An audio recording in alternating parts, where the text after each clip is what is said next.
Automate, patriotique, horaire, gymnaste, saviez-vous que tous ces mots avaient été inventés par Rabelais? On connaît principalement cet auteur français du XVIe siècle pour deux de ses ouvrages, Pantagruel et Gargantua, parus en 1532 et en 1534. Mais ce qu'on sait moins, c'est qu'il est aussi l'un des plus grands inventeurs de mots de l'histoire de la langue française. C'est l'écrivain de la joie de vivre. Il y a quelque chose de quand même très excité chez lui. Il n'en finit jamais de rebondir, de jouissance en jouissance. Et cette jouissance passe par les mots, par l'invention d'un langage absolument inouï au sens propre. Jamais on n'avait entendu un français pareil. Dans son œuvre, on distingue globalement trois catégories de mots qu'il introduit. D'abord, des mots remis au goût du jour, empruntés au latin, au grec, à l'arabe ou à l'hébreu. C'est le cas pour les adjectifs patriotiques, du latin patrioticus, mais aussi bénéfique, célèbre ou frugal. Mais il donne également naissance à des néologismes, c'est-à-dire des mots qu'il imagine lui-même, comme les termes génie, automate, alter, indigène, horaire, télétravail. Non, bon ok, pas télétravail. En fait, Rabelais fait preuve d'une très grande créativité verbale, en partie liée à l'effervescence de la Renaissance, et va construire un lexique qui puise dans les langues savantes comme le latin, les langages populaires comme le français de l'époque, les patois provinciaux et même des jargons professionnels. Parmi les néologismes qu'il développe, on retrouve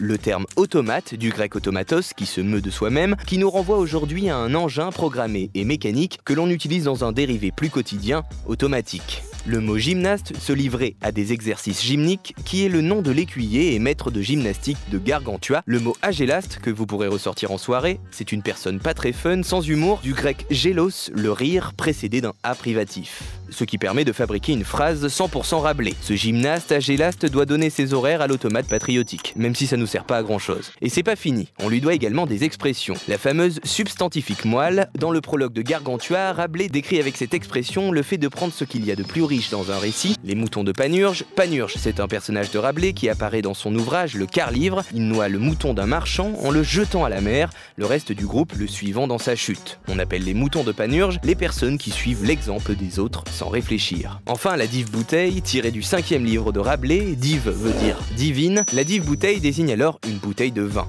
À côté de cette néologie utile, Rabelais s'amuse à créer des mots pour ajouter une dimension ludique à ses textes. Le rire de Rabelais, c'est un rire très particulier, qui est un rire presque métaphysique. Ce qui est merveilleux dans son rire, c'est que, en effet, il enfonce des portes et il nous fait découvrir des paysages, et notamment des paysages linguistiques tout à fait nouveau. Rabelais transgresse les codes linguistiques de l'époque et s'amuse avec la forme de ces mots, comme c'est le cas avec le suivant qui aurait fait 1500 points au Scrabble. Morambose, angouscoque, mo guintassac, bafressé. C'est très impressionnant. Cela a pour effet de stopper les gens dans la lecture, de créer du relief, et il réitère cette technique avec des parodies de noms propres, des contrepétries, des calembours ou encore des calligrammes. Pour résumer, Rabelais s'inspire de tout ce qu'il voit passer, des langues, mais aussi des domaines de la médecine, de la scolastique, la philosophie médiévale et de la religion pour l'injecter dans ses œuvres.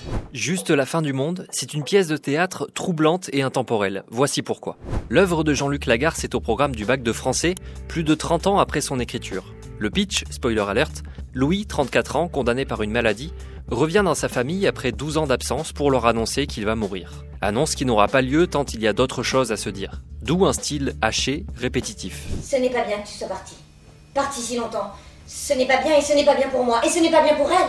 Lagarce utilise beaucoup une figure de style qui consiste à corriger ce qu'on vient de dire pour l'atténuer ou le renforcer. L'épanorthose. Voilà, pour briller en société, c'est cadeau. En creux, il y a aussi un peu de sa propre personne. Lagarce l'écrit en 1990 alors qu'il se sait atteint du sida et condamné. Malheureusement, il ne l'aura jamais vu monter, puisqu'elle a été refusée à tous les comités de lecture, parce que justement c'était pousser le style, je crois, un peu trop loin. C'est l'une des dernières pièces qu'il écrira avant sa mort en 1995. Et c'est fou de voir comment ce texte est formidablement compris par les élèves. Vous connaissez la DDHC, mais connaissez-vous la Déclaration des droits de la femme et de la citoyenne ? 1791, une constitution est adoptée et le jour de son entrée en vigueur, Olympe de Gouges, une femme de lettres, veut interpeller la reine en plein chaos post-révolution française. Elle publie la DDFC, qui reprend la structure de la DDHC avec ses 17 articles. Elle y propose un nouveau contrat social plus égalitaire. On y lit notamment « La femme a le droit de monter sur l'échafaud, elle doit également avoir celui de monter à la tribune ». Elle s'appuie sur les images négatives, c'est-à-dire la figure de la courtisane, de ces femmes qui agiraient dans l'ombre sur les puissants, pour renvoyer les femmes à une forme de responsabilité, qui va aussi de pair avec la phrase « Femme, réveille-toi », c'est-à-dire que c'est aussi un texte de combat. Elle parle de sœur, de fille, de mère et non d'épouse. Olympe de Gouges ne se mariera d'ailleurs jamais. Elle refuse d'épouser son amant pour ne pas perdre son indépendance. Elle s'était illustrée pendant la Révolution en placardant des affiches dans les rues de Paris, des placards, qui sont un peu les ancêtres des collages féministes. L'année suivant la publication de la DDFC, le divorce est autorisé, mais ses prises de position contre Robespierre lui vaudront la guillotine en 1793. Quant à sa déclaration, elle rencontre à l'époque un faible écho et ne sera redécouverte qu'à la fin du XXe siècle, jusqu'à intégrer le programme du bac de français.